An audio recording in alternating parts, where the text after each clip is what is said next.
The image of a St. Bernard today probably calls to mind the large, friendly face of a truly massive, long-haired breed of dog that has a historical reputation for saving lives. Yes, we all know St. Bernards went out into the freezing snow carrying a barrel of life-saving medication to help people who had been stranded in avalanches.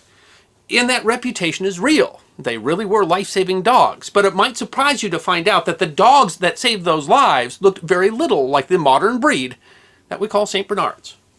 And the reputation of St. Bernards owes a lot to a single animal who has been called the most famous St. Bernard that ever lived. Despite being born 221 years ago, Barry, the St. Bernard, is still considered by many to be the best of dogs, and he deserves to be remembered. The St. Bernard breed originated in the Western Alps of Italy and Switzerland. Exactly what its distant ancestors were is something of a mystery. The breed is often recognized as a Molosser dog, a broad group of dog breeds said to trace their origins back to the ancient Molossus, a kind of dog kept by the Molossians, a tribe of ancient Greece. The Molossus dog was famed in antiquity for their impressive size and ferocity and were often mentioned by ancient writers. However, there's little evidence that the St. Bernard actually descends from these dogs, possibly descended from local Mastiff types or something else. The earliest records of the St. Bernard come from the Great St. Bernard Hospice, which sits near a high pass on the border of Italy and Switzerland. The hospice was founded by Bernard of Menthon, born around 1020 and canonized as a saint in 1681. Bernard was Archdeacon of Aosta, which sat in the Aosta Valley on one end of the extremely ancient mountain pass, now known as the Great St. Bernard Pass. There's evidence that the pass was used as far back as the Bronze Age, over 3,000 years ago, and also contains remnants of a Roman road. The pass connects the Aosta Valley in Italy to the Valais canton of Switzerland. The summit of the pass is at 2,469 meters, or 8,100 feet, making it the third highest road pass in Switzerland. It passes between the two highest mountains in the Alps, Mont Blanc and Mont Rosa. The pass was often covered by many feet of snow, with drips approaching heights of 40 feet, and it was especially dangerous in the spring due to the risk of avalanches. But still, the pass was a popular route for French and German pilgrims on their way to Rome. Around 1049 or 1050, Bernard founded a canonry and hostel at the highest point of the pass. He eventually also founded another hostel at the lower Little St. Bernard Pass 30 kilometers away on the modern Italian-French border. The hospice that he founded in the Great Pass was not the first to be built there. 200 years earlier, there was one built nearby that seems to have been destroyed by Saracen incursions around the year 940. He dedicated the hospice to St. Nicholas, and it was placed under the authority of the Bishop of Sion, the Count of Valais, which is why today the pass is in Switzerland, and not Italy. The first certain reference to the dogs at the hospice appears in 1703, but the dogs are believed to have arrived somewhere between 1660 and 1670, probably given to the monks by local families. The 1703 source mentions that the cook built an exercise wheel for a dog that could spin a cooking spit. Two paintings from the 1690s also depict the dogs and describe them as cowherds' dogs.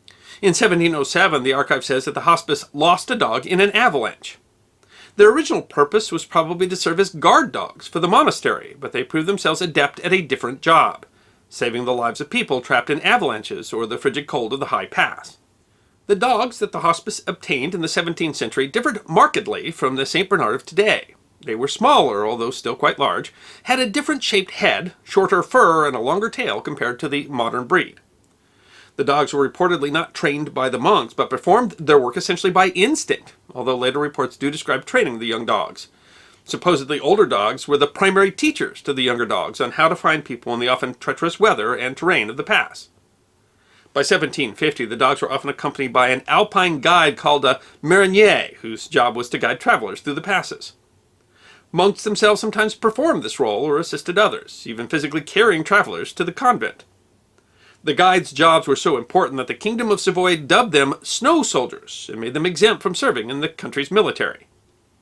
One traveler recorded that often the guides are obliged to use a kind of violence towards travelers who, numbed by the cold and exhausted by fatigue, urged that they be allowed to rest or sleep for a while in the snow. We must shake them, tear them by force from this treacherous sleep, which would infallibly lead to them freezing to death. The dogs were likely brought along partially for protection from bandits and other ne'er-do-wells. In 1787, the hospice reported that the dogs fought off a band of brigands, but they quickly proved themselves adept at finding lost travelers and guiding parties through the snow-covered paths with an excellent sense of direction. They were large enough to help clear the path for the travelers with their broad chests. After an avalanche, the monks learned to send the dogs out in teams of 2 or 3. The dogs could track down buried travelers under feet of snow, and if found, either revive the traveler with their body heat and ample licking, or return to the monastery for assistance. One traveler described arriving at the hostel. "In the evening, we reached the monastery of St. Bernard on the top of the mountain. Enormous sums of money were expended to build these cloisters that were made of stonework, and we placed there to give sustenance to travelers on the Alps between Italy and Switzerland. Some of the large St. Bernard dogs are about, and when we sat down, came over to give our hands a lick, just as if they wanted to say hello, too." The travelers were given medical attention, warm food, and a place to sleep before trudging up the mountain in the morning. He also described the dogs. The large dogs searched in pairs. One has a wooden keg fastened under his chin. And when they locate a victim, he is offered the wine to keep him alive, while the other dog runs back to the monastery to lead the monks who transport the lost back. Before the end of the 18th century, the rescue work of the dogs was already well known. In 1800, a dog was born at the monastery who would go on to make a famous name for himself. His name was Barry. At his adult size, Barry weighed around 40 to 45 kilograms, making him considerably smaller than the modern St. Bernard, which weighs between 65 and 85 kilograms. The same year, 40,000 soldiers traveled through the pass with Napoleon, and it was reported that not a single one died on the mountain thanks to the work of the hospice's dogs. One of the monks described them that year. "They are kind to wayfarers, bark at them when far, friendly when close. We need them in particular to recognize, also through depth, traces of the old path, which would be dangerous to abandon when covered in fresh snow. Our dogs do not fear the frost. Nature have them dressed well for the climate of their environment." Incredibly, the most successful career of any of the St. Bernard's dogs was only just beginning. He apparently showed great promise even as a puppy and a zeal for the work of rescuing stranded travelers, like few other dogs did. By 1805, he was already famous throughout Europe. Perhaps his most famous rescue was of a child found senseless in an avalanche. The details about exactly who and exactly where the child was found differ in some tellings. In one, Barry was gone for hours in the storm searching and returned exhausted with the child clinging firmly to his back. While legendary and repeated in many tellings, historians believe that this tale is completely fabricated, likely first by 19th century priest, scholar, and author Peter Scheitlen.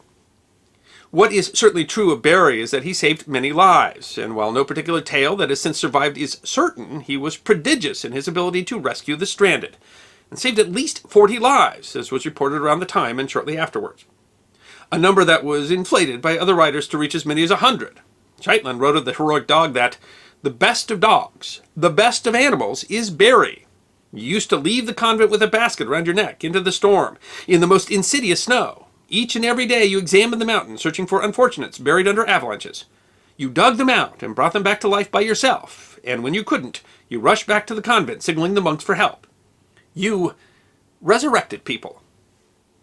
On a memorial at a pet cemetery in a suburb of Paris, a monument shows Barry carrying a boy on his back, although the dog itself doesn't much resemble the actual Barry.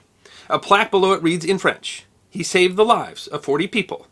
He was killed by the 41st. According to the story, word of a lost Swiss soldier reached the hospice, and Barry was dispatched to bring the man home. Barry picked up his scent and found the man unconscious, buried in the snow. He licked the man to wake him, but when the soldier woke, he mistook the large dog for a wolf and stabbed him with his bayonet, killing him." The tragic story, you'll be glad to know, is untrue. On the contrary, the actual story of Barry's demise is much happier. After years of loyal work, the aging dog was allowed to retire and sent to Bern, Switzerland in 1812. There he was cared for in his final years until he passed in 1814. In fact, it's a surprise that Barry would live to the age of 14. At least one report from the time said that the great St. Bernards did not live to the normal age, with about 6 to 8 years being the maximum, and that was said to be the result of humidity in their quarters, which would cause rheumatism. The dogs from the hospice seem to have struggled to maintain a breeding population. Several times in the 19th century, the population seems to have declined precipitously, only restored by crossbreeding with Newfoundlands and Great Danes, or possibly by other similar dogs from throughout the nearby valleys and passes, where they were also used. Barry was buried, but his skin was saved, and a taxidermist preserved him in a pose meant to appear meek to represent his years of service. At the time of his death, his breed had no official name. They had many different names and were called Alpine Spaniels, Alpine Mastiffs, or by locals in Switzerland, Barry dogs. The hospice kept a dog named Barry in his honor ever afterwards. Unfortunately, there's another myth about St. Bernards that is often repeated. They carried a barrel around their neck filled with alcohol, famously brandy, in the erroneous belief that brandy would warm the freezing people being rescued. There's no evidence that dogs ever actually carried anything like that, and the legend is usually traced to an 1820 painting by Edwin Landseer titled Alpine Mastiffs Reanimating a Distressed Traveler. The legend clung on so firmly that it's been repeated by almost everyone since, although the hospice itself and the historians at the museum in Bern contradict it. Ultimately, it was the breeding with dogs such as the Newfoundland which gave the dogs a longer coat and a larger bill, which ironically made it more difficult for the dogs to do their jobs, as ice would form in the long fur and drag the animals down. In 1855, one man began to try to breed back to the Barry type, and by the 1860s, St. Bernard was used primarily for the breed. In the 1880s, the Swiss Kennel Club had recognized the name as the St. Bernard, along with particular traits. Notably, the dogs had a dry mouth, and they were not known to drool. In 1923, Barry's body was refurbished, as it had become brittle and his coat had dissolved into over 20 pieces. Barry's pose was also changed, and his head was changed significantly, enlarged, in a compromise between the museum owner and the taxidermist to more closely resemble the breed as it appeared then. Dogs remained at the hospice until 2004, although their job as rescue dogs had declined. There was a recorded rescue in 1897, and they may have performed some assistance in the 20th century, although other breeds and the helicopter since made their work unnecessary.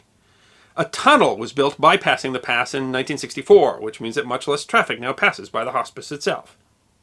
In 2004, the dogs were sold to several foundations due to the cost of maintaining the animals, with the promise that they will still come up to the hospice during the summer.